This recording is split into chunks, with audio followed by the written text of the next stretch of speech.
माध्यम से जो जो भी देखे, मेरे ऊपर कुछ भी हो जाए, बेपरवाह होकर मैं कहता हूं, निश्चिंत होकर, निर्भय होकर कहता हूं कि जिस जज ने बापूजी को 2 जन्म ठेप की सजाएं दी है ना, अगर उसकी नार्को टेस्ट होती है तो वो बोलेगा कि मेरे पास केवल स्क्रिप्ट आया था, मैंने पढ़कर दिखाया है। आहा, ओहो, क्या कह दिया धनंजय भाई। साथियों नमस्कार, मेरा नाम है सुरेंद्र कुमार और आप देख रहे हैं आओ बात करें। दोस्तों, आज का हमारा विषय है अहमदाबाद सेशंस कोर्ट के द्वारा संत श्री आसाराम जी बापू को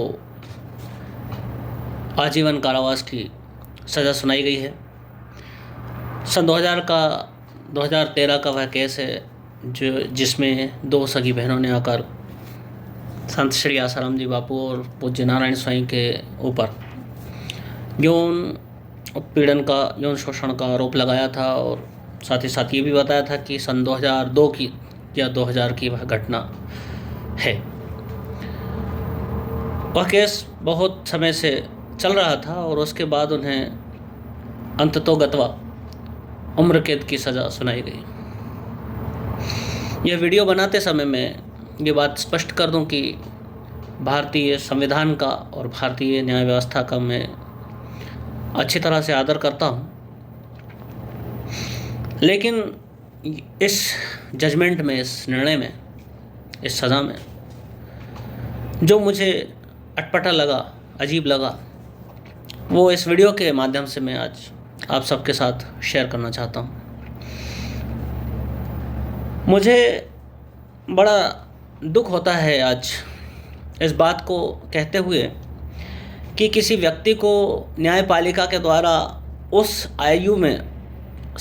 उम्र कैद की सज़ा दी जा रही है जिस आयु में उम्र कैद की सज़ा पूरी कर ली जानी चाहिए थी। मुझे इस बात का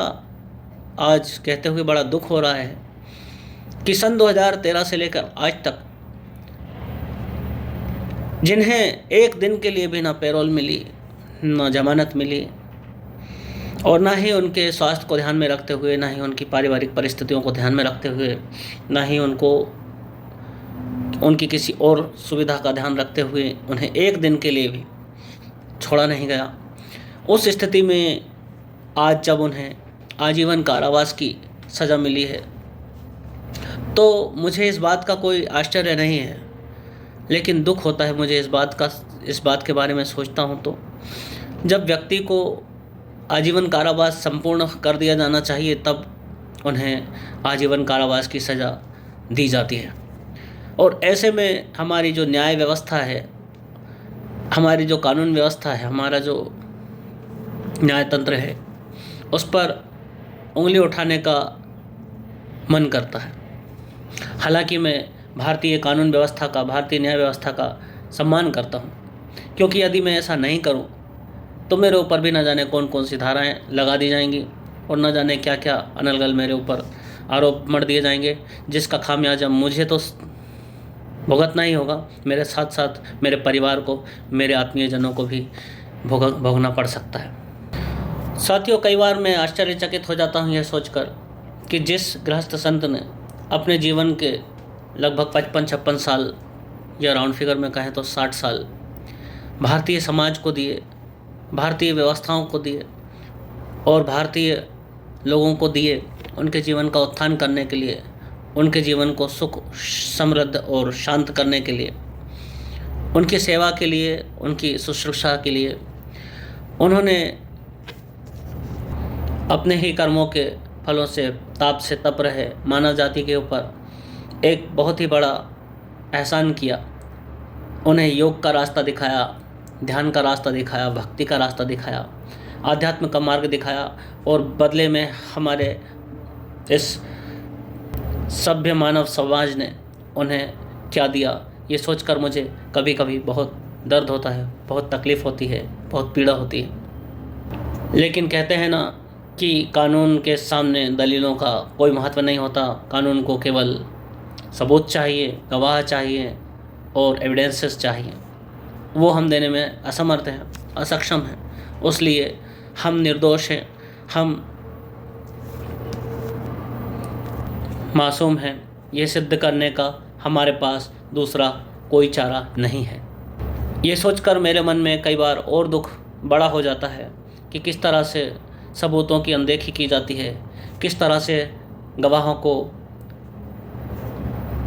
कंफ्यूज किया जाता है, डराया जाता है, धमकाया जाता है और किस तरह से उन गवाहों को अपने बयानों को बदलने नहीं दिया जाता है। इस बात को सोचकर भी मुझे कई बार बहुत दुख होता है। दोस्तों, यहाँ सवाल केवल एक व्यक्ति को मिलने वाली उम्र कैद का नहीं है। यहाँ सवाल है हमारे देश की, हमारी संस्कृति की, हमारे धर्म की, हमारी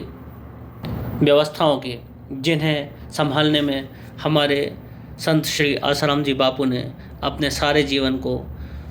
आहूत कर दिया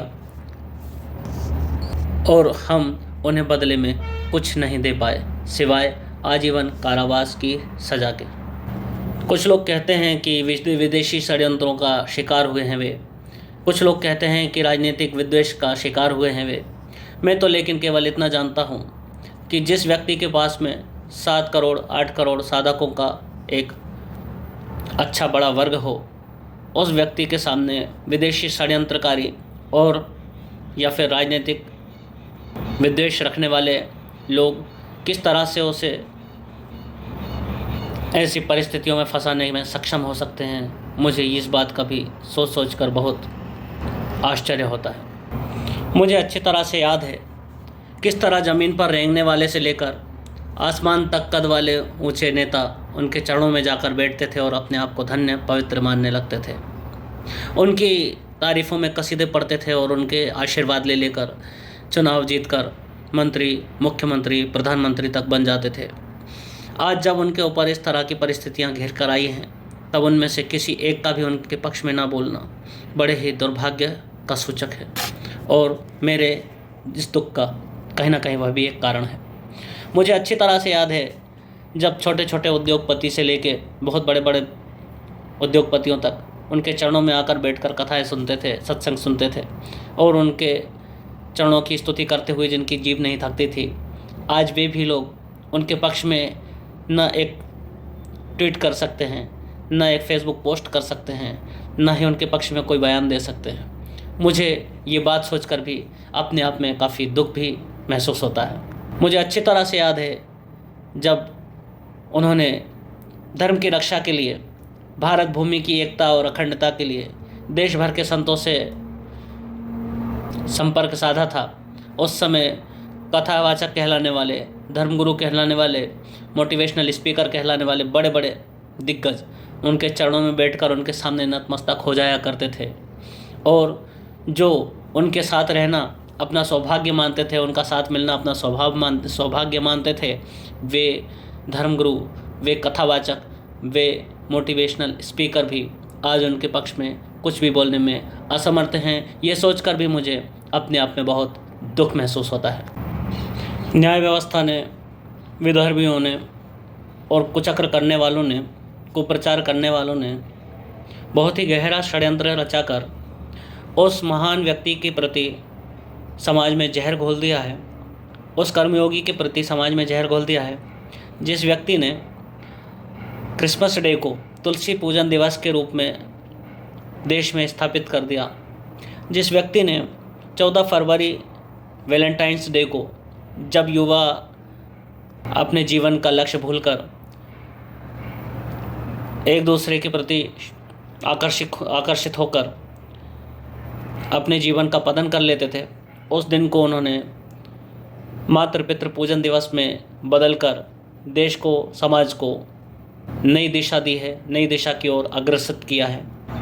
जिस कर्मयोगी ने लाखों बेघर बेसहारा गायों को अपने यहाँ गौशालाएं बनाकर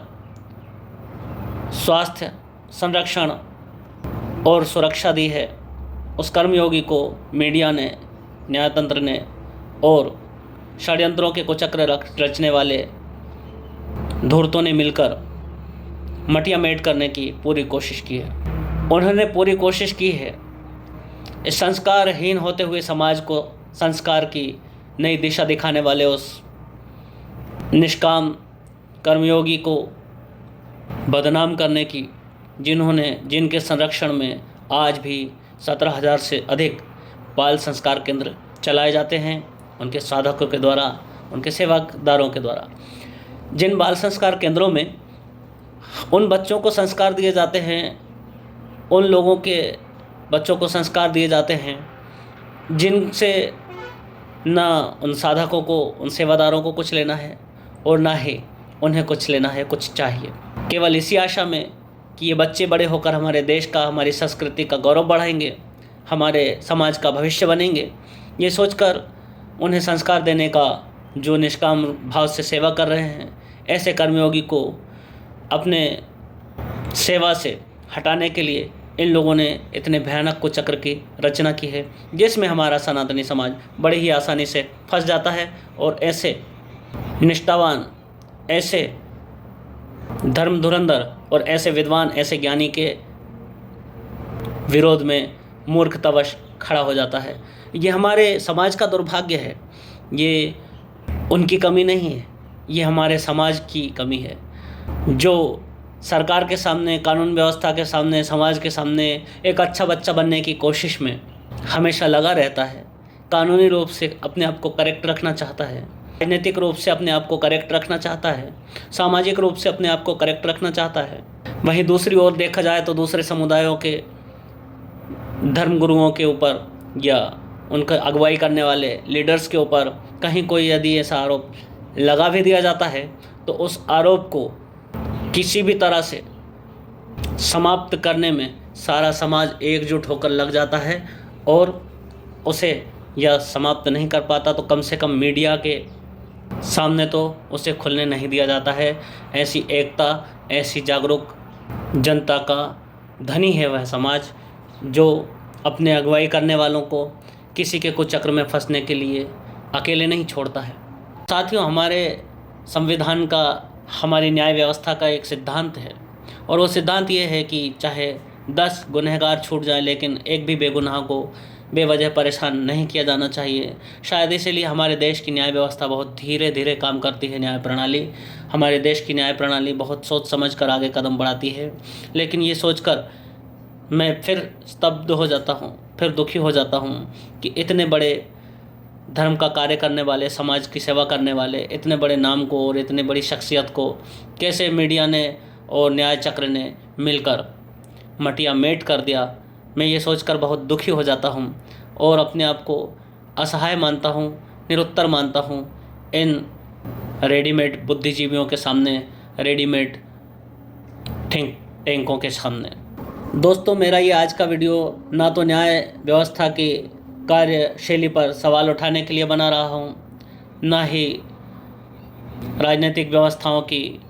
शैली पर प्रश्न चिन्ह उठाने के लिए बना रहा हूँ, ना ही समय के हिसाब से बदल जाने वाली लोगों की राय को बुरा कहने के लिए बना रहा हूँ। मैं ये वीडियो बना रहा हूँ केवल और केवल अपने मन के दुख को आपके साथ बांटने के लिए। क्योंकि व्यक्ति को जब कोई दुख होता है तो वह अपने परिवार के साथ बांटता है, अपने दोस्तों के साथ बांटता है, अपने साथियों के साथ बांटता है ताकि वह अपने आप को उस दुख से हल्का महसूस कर सके। और मैं डिजिटल युग के इस समय में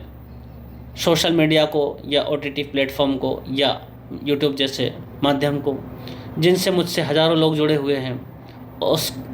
उस माध्यम के द्वारा जो जुड़े हुए हैं उन सबको मैं अपना परिवार मानता हूँ, अपना दोस्त मानता हूँ, अपना हमदर्द मानता हूँ और अपने दिल की व्यथा जिसे सुना सकता हूँ ऐसा साथी मानता हूँ। साथियों, क्या सच है क्या झूठ है ये तो आने वाला समय ही बताएगा, क्योंकि ऐसा कहा गया है, शास्त्रों में लिखा है, ज्ञानियों ने कहा है कि व्यक्ति अपनी तरफ से चाहे जितनी भी चालें चल ले, लेकिन अंत में होता वही है जो भगवान चाहते हैं, जो ईश्वर चाहते हैं। इसलिए सही समय का इंतज़ार हम सभी को है। हमें पूरा विश्वास है कि इस घोर कलयुग में भी धर्म की ध्वजा कभी झुक नहीं पाएगी, न्याय कभी लांछित नहीं होगा और निष्पक्षता पर कभी कोई कलंक नहीं लगेगा। लेकिन साथ ही साथ डरता भी हूँ ये सोचकर कहीं सही वक्त, सही समय आने में अधिक समय ना लग जाए, क्योंकि देर से लिए मिला हुआ न्याय भी अन्याय के ही समान होता है। देर से मिले हुए न्याय को भी न्याय ना मिलना ही समझा जाता है। साथियों, हो सकता है कि इंसान अपने किसी स्वार्थ से झूठ बोल रहा हो, उनके पक्ष में बात कर रहा हो सकता है कि मैं अपने किसी स्वार्थ से उनके पक्ष में कह रहा हूँ। मैं आपको इस वीडियो के अंत में एक वीडियो देता हूँ, उसे आप देखिए और स्वयं इस बात को निश्चय कीजिए कि मैं सच बोल रहा हूँ या नहीं। उस वीडियो में आप देखेंगे कि एक भयानक काला सांप बापू के आश्रम में आता है और कैसे अपने भयानक प्रकृति को, हिंसक प्रवृत्ति को भूलकर शांत होकर बैठ जाता है। आप स्वयं देखिए और विचार कीजिए। जो सत्य है उसे बेजुबान जानवर तो समझते हैं, लेकिन हम जैसे दिमागदार, बुद्धिमान मनुष्य उसे स्वीकारने में अपने आप को छोटा समझने लगते हैं, उसे स्वीकारने में डरते हैं। तो संत श्री आसाराम जी बापू के इस केस के बारे में आपकी क्या राय है, इस बात को बताने के लिए कमेंट बॉक्स में अवश्य कमेंट करें। आपके कमेंट्स हमारे हौसले को और बढ़ाएंगे। वीडियो पसंद आया हो तो लाइक करें। यदि अपने साथियों के साथ इस वीडियो को शेयर करेंगे तो देश की, धर्म की और समाज की एक बहुत बड़ी सेवा में आपका सहयोग होगा। इसी आशा के साथ कि समय जल्दी ही न्याय करेगा, विदा चाहता हूँ। जय श्री राम। नमस्कार दोस्तों, इस समय हम मौजूद हैं संत श्री आसाराम जी आश्रम अहमदाबाद मुख्यालय में। हमारा सौभाग्य है कि आज हम यहाँ पर रुके हुए थे तो हमने एक दृश्य अपनी आंखों से देखा। वो दृश्य बहुत ही रुचिकर है, प्रेरणादायक है और प्रेमप्रद है। दोस्तों, हम जिस रूम में खड़े हुए हैं वैसे रात का समय है और हम ये दिखाने वाले हैं आपको कि यहाँ पर आश्रमवासी भाई लोग रहते हैं, जप ध्यान करते हैं। ये जो क्षेत्र है पहाड़ों का क्षेत्र है, नदी का तट है, तो यहाँ पर परस्पर भावनाओं की भावना तो बापू जी हमको डराने की कोशिश कर रहा है। बहुत समय से ये ऐसे ही बैठा हुआ है। अच्छा, इन सांपों की सबसे बड़ी विशेषता ये रहती है कि जब भी ये बापू जी की फ़ोटो को देखते हैं यहाँ पर तो शांत मुद्रा में शांत हो जाते हैं और कई समय तक ये आसानी से बैठे रहते हैं और बापू जी की फ़ोटो को निहारते रहते हैं। यहाँ पर वो दृश्य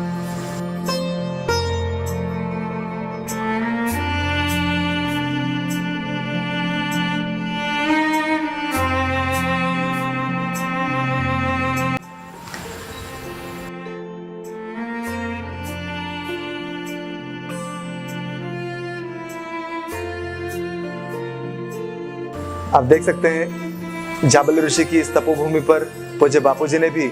50 सालों से यहाँ पर जप ध्यान सेवा साधना की है। तो उसके प्रभाव से आप देख सकते हैं ये द्वेष योनि है नागदेव, लेकिन फिर भी बिल्कुल शांत,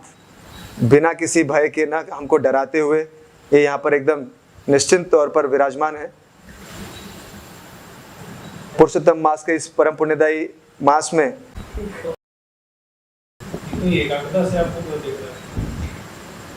क्योंकि मेरा सद्भाव है उसके प्रति, मैं उसको कोई नुकसान पहुंचाऊंगा नहीं। वो हाँ सतर्क बिल्कुल रहते हैं। नाग और सर्प जो ये द्वेष योनि कही जाती है, तो ये बिल्कुल तैयार है, सुन रहा है।